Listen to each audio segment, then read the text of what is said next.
Hi GolfPass, I'm Eric Cogorno. In today's video, we're talking chipping and pitching around the greens. And in particular, we're talking about trajectory control. How do we hit the ball lower, medium, and higher? And I'm gonna show you how to do that really simply by making two little adjustments and really controlling what you do through the golf ball. It's the easiest way that I've found to be able to do this. I want you to have this in your bag. Now, why do we need to change trajectory when we go play? Well, listen, this practice area is really nice, right? This is flat grass. I've got no mounds to go over. I've got green in front of me. But when you go play, if you're anything like me or people I work with, you don't always hit the ball into a perfect spot like this, right?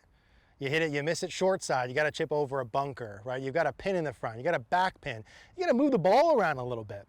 And from a skill perspective, once we learn how to hit the ball reasonably solid, if you watch the best players, they don't all just chip at the same trajectory. Would you agree?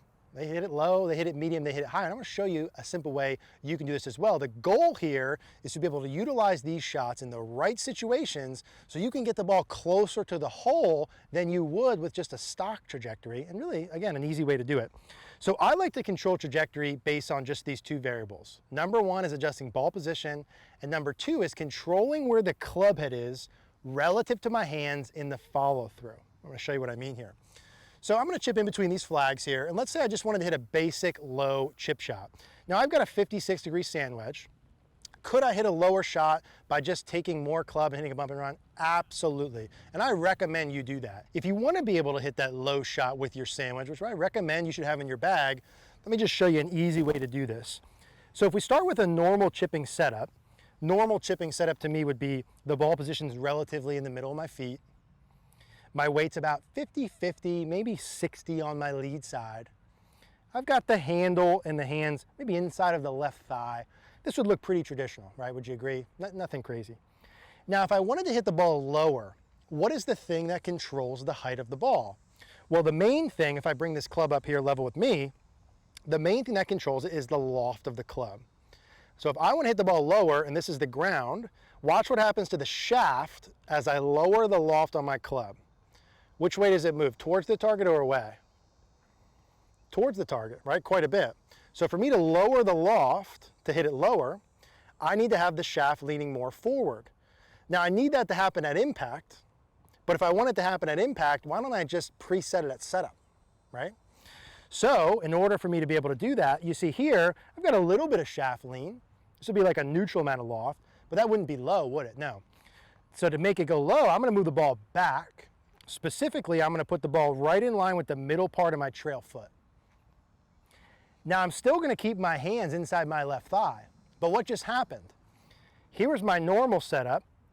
Now because I'm moving the ball back, but keeping my hands in the same position, automatically I have more shaft lean, which lowers the loft, which makes the ball go lower. So with that good setup, I shouldn't have to change much else to be able to hit it lower. But just to sort of hedge my bet and make sure that it happens, I'm also going to control the follow through.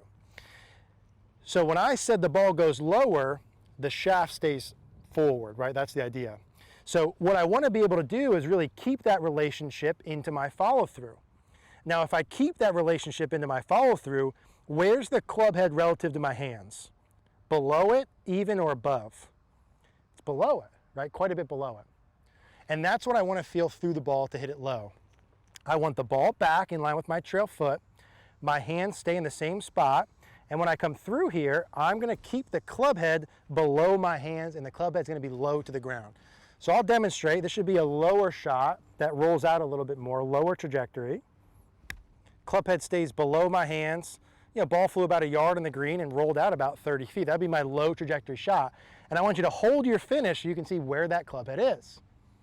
Now, if that's the low shot, what should the medium look like? The medium should look kind of like our normal setup we did. The ball's kind of in the middle, right? Shaft still a little forward, hands inside left thigh. But instead of the ball being back for the low, now it's in the middle for the medium. And instead of the club head finishing below my hands, I'm gonna let the club head finish about even with my hands. About even with my hands. So the higher I want the ball to go, the higher I let the club head go. High club head, high ball. So ball position's in the middle. I'm gonna let my club head finish about even with my hands. So now there, you see that ball flew a little bit farther. It didn't roll quite as much because I hit it a little bit higher, and the club head is about even with my hands. Now, let's say for the last one, I want to go high. I had to hit over a bunker. Maybe you got a tuck pin, something like that. Well, back, low shot was ball back. Medium shot was ball middle. So what do we think high shot? Ball forward. Right, I'm even going to get the ball probably on the inside part of my lead foot. So it's quite a bit forward. Now, I can, of course, open the club face a little bit to make it go even higher if I want to, which I'll add a little open. But even if you just kept it square, the ball's forward. Now, what about the club head? Club head below the hands for low, even for medium, and above for high. So to hit the highest shot, the club head goes the highest. So I've got the ball forward, weight still 50-50. I'm going to, on my way through, let the club head start passing my hands and finish well above. So I'm going to feel like the club head is almost winning the race. I'm going to make sure I turn my chest a little bit through with it, or I don't stay at the ball like I say, Eric, that looks like a flip. I'm still turning, but I want to make sure that the club head passes my hands to add the loft. Ball forward, face a little bit open, let the club head pass your hands. And that would be the highest shot that rolls out the least. So those balls finish pretty close to each other, all three of them with different trajectories. One low, one medium, one high. All three of them with different ball positions and finishes. So I would suggest you learning how to do it that way. Have those shots in your bag so you can get the ball closer to the hole if you're not in the easiest spot in the world.